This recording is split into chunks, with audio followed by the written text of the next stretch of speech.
Imagine this, an airplane's fuel valve switches to the off position 3 seconds after it takes off from the ground. Both engines stall. Height 30 meters. The pilot manages to shout Mayday, and 11 seconds later the plane crashes into the dormitory of a medical college, where students are having lunch.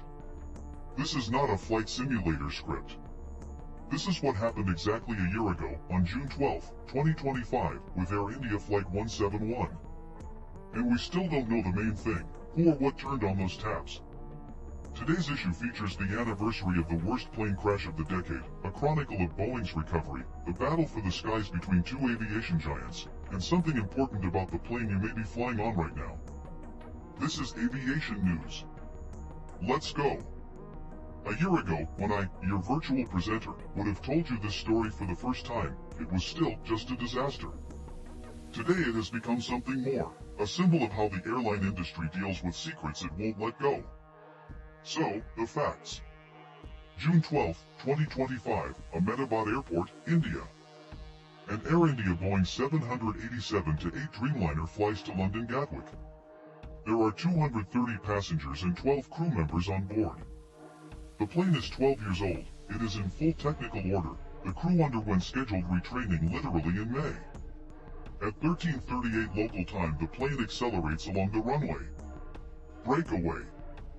3 seconds after the wheels left the ground, both fuel valves simultaneously moved from the open position to the closed position. Literally one movement that in a normal situation should never happen. What happened next is described second by the flight recorders. Both engines lose traction.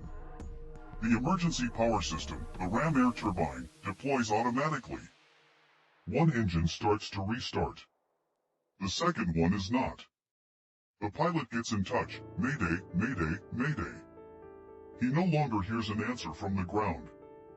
11 seconds after the last recording of the recorder, the plane crashes into the residential building of the medical college. Of the 242 people on board, one survived, a British citizen of Indian origin, sitting in seat 11A. Another 19 people died on the ground, students and doctors who were having lunch in the dining room on the top floor at that time. The fire burned for almost 6 hours at a temperature of 1,500 degrees Celsius. This is the worst plane crash in 10 years. And the first death in history of a Boeing 787 Dreamliner with passengers. Now comes the fun part. A year later, what do we know? A preliminary report from the Indian Aircraft Accident Investigation Bureau, released in July 2025, found that both fuel valves did switch to the cutoff position within 1 second of takeoff. The flight recorder recorded this accurately. But here is a question that still has no answer. Why? The voice recorder recording was preserved in the cockpit. One pilot asks another, "Why did you turn it off?" The second responds, "I didn't turn it off." This is the key phrase. Both pilots denied touching the taps at the time of the incident. What does it mean? Either one of them is mistaken or telling a lie. Or the taps switched on their own. This is where the story gets truly disturbing. Back in 2018, the U.S. Federal Aviation Administration (FAA) issued a bulletin in which it warned that there were cases on the Boeing 787 where the latch mechanism of the fuel valves could accidentally unlock during certain movements. The taps themselves did not switch on their own, but the interlock that should have made them unshakable could weaken. Once loosened, any accidental touch by the pilot's hand, a sleeve, a bag, could theoretically complete the switch. Aviation investigators have neither confirmed nor denied this theory regarding Flight 171. The investigation is ongoing.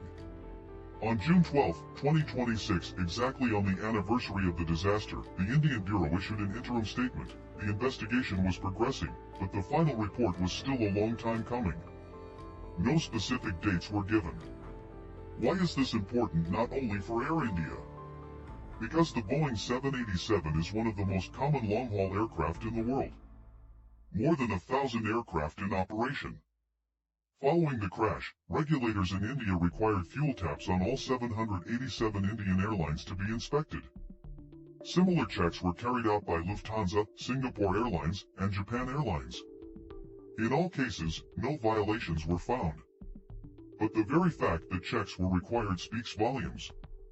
This is a classic aviation situation. An incident exposes a system vulnerability that has been around for a long time, just never realized in a worst-case scenario. Until June 12, 2025, the 787 had an excellent safety record, 14 years in the air without a single accident with casualties. Now there is no record. Air India, owned by the Tata Group, has set up a special charitable trust in memory of the victims and retired flight numbers AI-171 and AI-172 permanently. The Ahmedabad-London route resumed under different numbers in October 2025. The investigation is ongoing. We are watching. If Air India 171 is the story of one tragedy, then the story of Boeing in 2026 is the chronicle of a corporation trying to convince the world that it has changed. And, I must say, not without success. Let's take it in order. You may remember, in January 2024, a door seal blew off an Alaska Airlines Boeing 737 MAX 9 during flight. Fortunately, no one died, the exit was closed, and all passengers were wearing seatbelts. But the scandal turned out to be colossal. It turned out that the Renton plant simply forgot to secure the plug with bolts. 4 bolts. Which no one checked. The FAA, the American aviation regulator, then took an unprecedented step. He limited production of the 737 MAX to no more than 38 aircraft per month. For a corporation that was used to producing 42 to 52 cars, this was a serious slap in the face. And at the same time, a signal to the entire industry, the era of quick certification and gentlemen's agreements with the regulator is over. What happened in 2 years? Boeing methodically moved through FAA inspections, restored trust, changed processes. In September 2025, the agency returned limited powers to the company to issue airworthiness certificates, that is, it ceased to be over the soul of every departing aircraft. In October 2025, the production quota was raised to 42 cars per month. And in May-June 2026, something happened that the market had been waiting for a long time. The FAA approved an increase in production to 47 aircraft per month.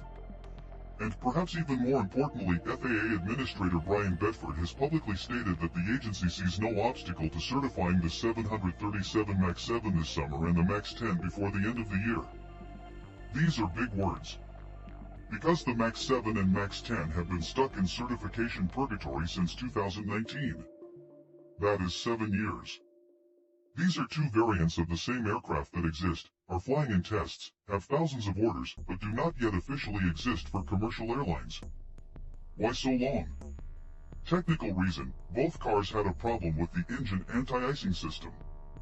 Roughly speaking, under certain conditions, icy parts of the air intake can damage the engine blades. This was discovered in 2023.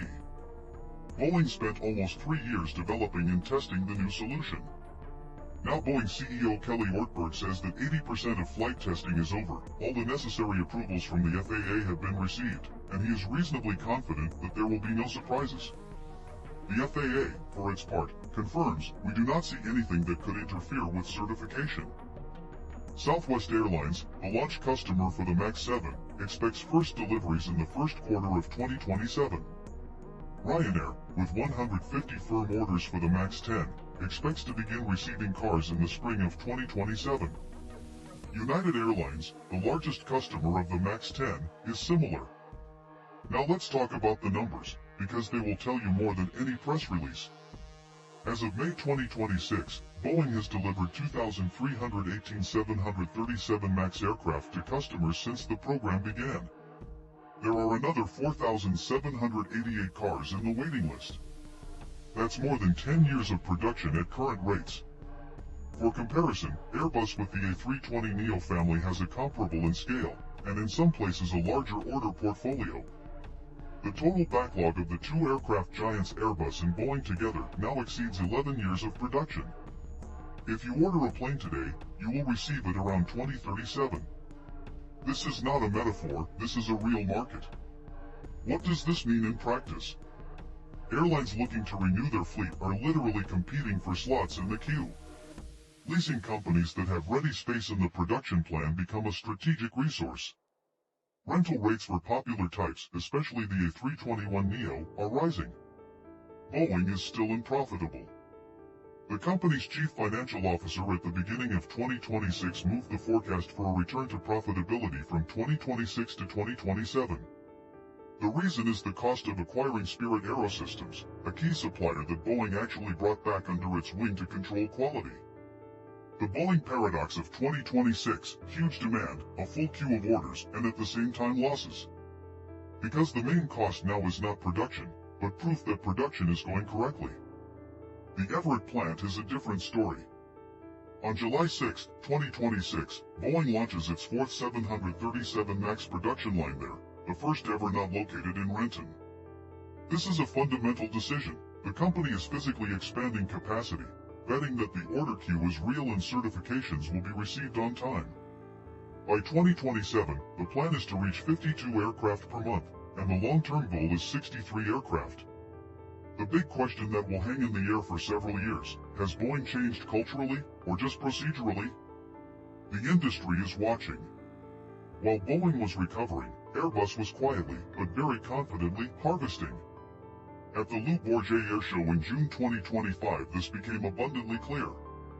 Boeing was actually absent from the commercial part of the show against the background of the Air India disaster. The head of Boeing cancelled his participation.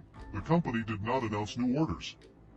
Airbus, on the other hand, collected orders for almost $21 billion in just a few days of the trade part of the exhibition.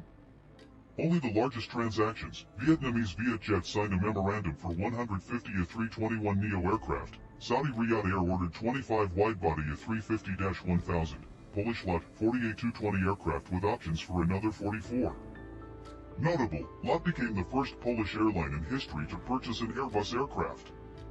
Previously, Poles flew exclusively on Boeing. This is not just a commercial deal, it is a signal. But let's talk about what happens behind the scenes of the big aviation theater. Because Airbus also has problems, just of a different kind. The main one is production. The demand is gigantic, the queue is years in advance, but it's impossible to release it faster. Supply chains have still not recovered from the COVID collapse. Engines from CFM and Pratt & Whitney are arriving with delays. Interiors, seats, avionics, all these are limiting factors. In May 2026, the total commercial output of both manufacturers fell. Instead of 133 aircraft assembled in April, only 126 were produced in May. This is not a disaster, but it is an indicator of how fragile the production chain is. Now, the main strategic intrigue of the next decade. Airbus has announced that it is working on a new generation of narrow-body aircraft, a successor to the A320/A321. The head of the company, Guillaume Faury, outlined milestones, engine selection in 2027, offering to the market in 2030, first deliveries around 2037. Meanwhile, Boeing is exploring possibilities. CEO Wartburg says launching a new aircraft requires market readiness, technology readiness, and the company's financial readiness. So far, none of the 3 points has been fully implemented.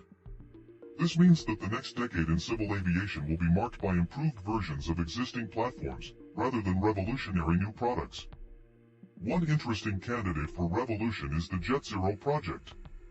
An American startup is working on an airplane with a flying wing, a blended wing body, and plans to fly a prototype in 2027. If the concept proves itself, it could change everything. But this is a topic for a separate issue. There is one story that is easy to miss in the flow of corporate news, but it very clearly explains how modern aviation actually works. Since the beginning of June 2026, the skies over central Russia, including Moscow and the Moscow region, have been closed to private aircraft at altitudes of up to 5,000 meters. Helicopter excursions, business jets, and small aircraft came under attack. There are few official explanations, but this is a clear example of how airspace is becoming a managed resource, the distribution of which is determined not only by technical, but also by political factors. In another part of the world it's the exact opposite story. India, the UAE and Saudi Arabia are now the 3 main engines of global aviation growth.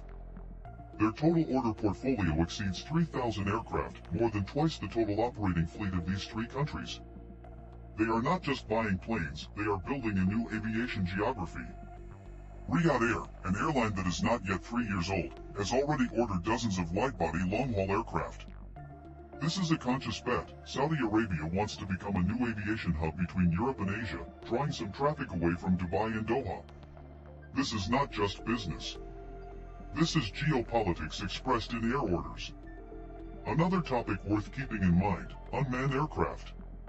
In Russia in June 2026, several large forums and exhibitions dedicated to drones and unmanned systems were held. The Moscow Aviation Institute, with the support of Rostec, is launching the country's first basic higher education program in the design of unmanned aircraft systems. This is a signal. The drone industry is no longer a niche industry and is becoming a full-fledged engineering discipline. Meanwhile, a quiet revolution continues in the world. Electric air taxis (eVTOLs) are slowly moving from prototypes to certification. At the 2025 Sierra Leone and Leone's Bourget Air Show, Beta Technology showed its Alia aircraft for the first time in a dynamic display, that is, not in a static parking lot, but in the air. This is a small but symbolic step. What did we learn today? First, the Air India disaster remains a mystery 171 years later. We know what happened. We don't know why. And this uncomfortable knowledge hangs over the entire industry. Second, Boeing is slowly but recovering.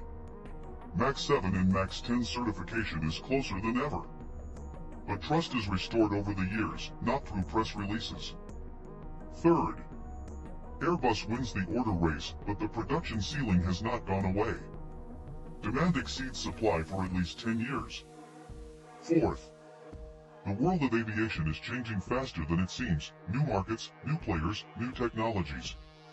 And behind every air order there is something more than just a business decision. Thank you for being with us. If you have listened to this point, then you are definitely one of ours. Subscribe so you don't miss the next issue. There we will look at why the 777X, the most expensive long-term construction in the history of civil aviation, is again moving to the right in terms of schedule. And what does this mean for Emirates, which has placed its entire bet on it? See you in the air.